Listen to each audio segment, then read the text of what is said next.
Drama demi drama dihadapi oleh calon koalisi perubahan yang terdiri dari Partai Nasdem, Demokrat, dan PKS.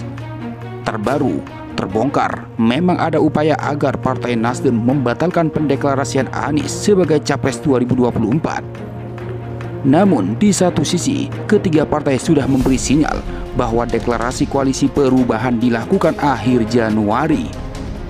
Sepertinya akan ada banyak kejutan baru terkait Capres dan Cawapres ini.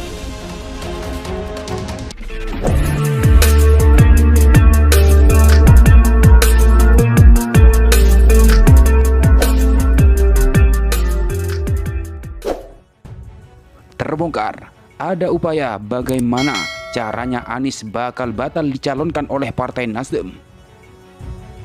Politikus senior Partai Nasdem Zulfan Lindan menilai semakin jauh potensi Anies Baswedan untuk menjadi calon presiden usai pertemuan Luhut bin Sarpanjaitan dan Surya Paloh.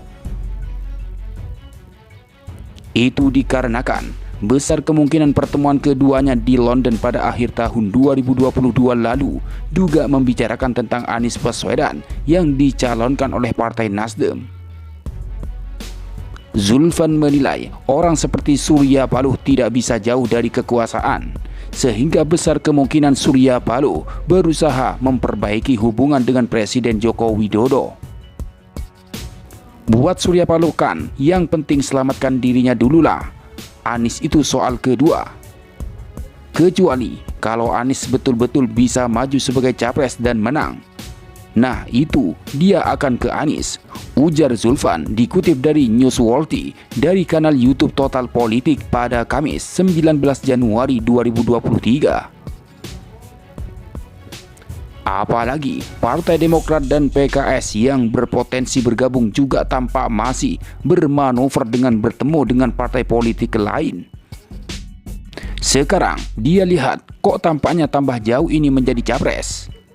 Ada pertemuan Demokrat dengan Gerindra, kemungkinan PKS dengan begitu, ini jaraknya semakin jauh dengan Partai Nasdem. Kemungkinan ini membuat dia semakin ragu dengan pencapresan Anies. Lanjutnya, hal itu yang akan dijadikan alibi batal mencalonkan Anies Baswedan oleh Partai Nasdem. Padahal koalisi perubahan bisa saja terwujud seandainya Nasdem memberikan jatah calon wakil presiden atau cawapres pada Agus Harimurti Yudhoyono atau AHY sebagai ketua umum Partai Demokrat. Orang tahu Demokrat minta AHY adalah calon wakil presiden. Karena Demokrat mengatakan demikian, dari pihak Nasdem mengatakan kami nggak setuju. Ini kan jadi gak ketemu. Akhirnya apa? Bukan salah kami dong kalau batal mencapreskan Anies, ujar Zulfan.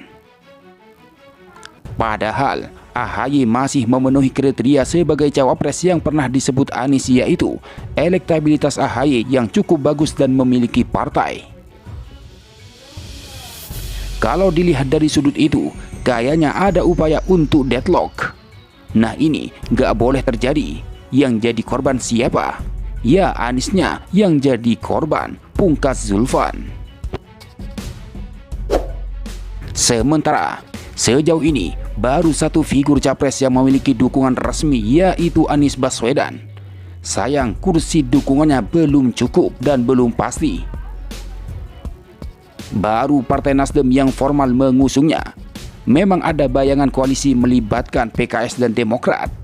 Namun mereka tak kunjung menyepakati kerjasama politik dalam menghadapi pemilu 2024. Akan tetapi, terbaru, PKS menyebut bahwa koalisi tiga partai itu akan segera dideklarasikan. Namun belum disebutkan kapan deklarasi akan dilakukan.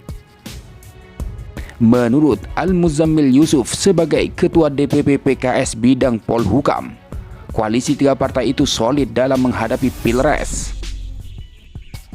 Penjajakan koalisi yang dibangun PKS bersama Partai Nasdem dan Demokrat mengedepankan equal partnership, tak saling memaksa serta saling menghormati mekanisme internal masing-masing partai. Sehingga kami yakin koalisi perubahan yang terbentuk akan solid, ucapnya. Dia mengajak Partai Nasdem dan Demokrat sebagai calon mitra koalisi untuk banyak mendengar aspirasi publik, terutama tentang pasangan capres-cawapres yang akan diusung pada Pilpres mendatang. Saat ini merupakan momen yang tepat. Hal itu bisa didapatkan dari hasil survei yang objektif, sehingga pasangan calon yang akan dideklarasikan adalah yang terbaik sesuai harapan publik untuk Indonesia yang lebih baik, tuturnya. Muzamil juga menyambut baik pencapresan Anies Baswedan yang telah dilakukan oleh Partai Nasdem. Dia menyatakan ketiga partai menilai Anies sebagai salah satu capres harapan publik. Soal nama cawapres akan dibahas bersama. Kami yakin persoalan perbedaan cawapres akan mampu dibicarakan dengan hati lapang demi kemaslahatan besar untuk bangsa dan negara ke depan, tegas anggota Komisi 3 DPR RI tersebut. Sementara itu, Ketua DPP Partai Nasdem Willy Aditya mengatakan partainya sedang menunggu kesiapan Partai Demokrat dan PKS untuk deklarasi koalisi bersama.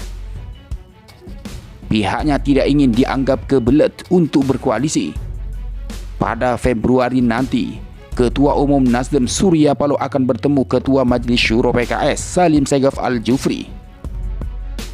Pertemuan itu sudah beberapa kali kami agendakan, tapi tertunda karena banyak kegiatan, ujarnya.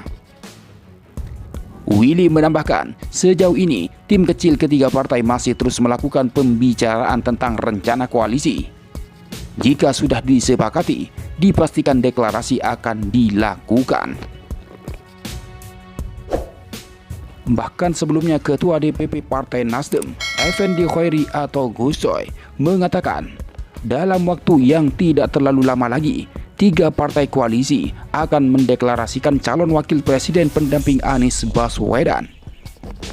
Meski belum diketahui kapan waktu pendeklarasian tersebut, namun Gus Coy mengatakan jika tak ada halangan maka momen tersebut berlangsung pada akhir Januari 2023 nanti, atau paling lambat Februari 2023.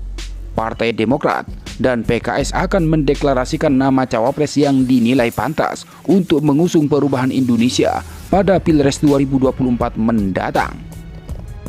Kedua partai tersebut, lanjut Gus Coy, sudah siap bergabung bersama Partai Nasdem.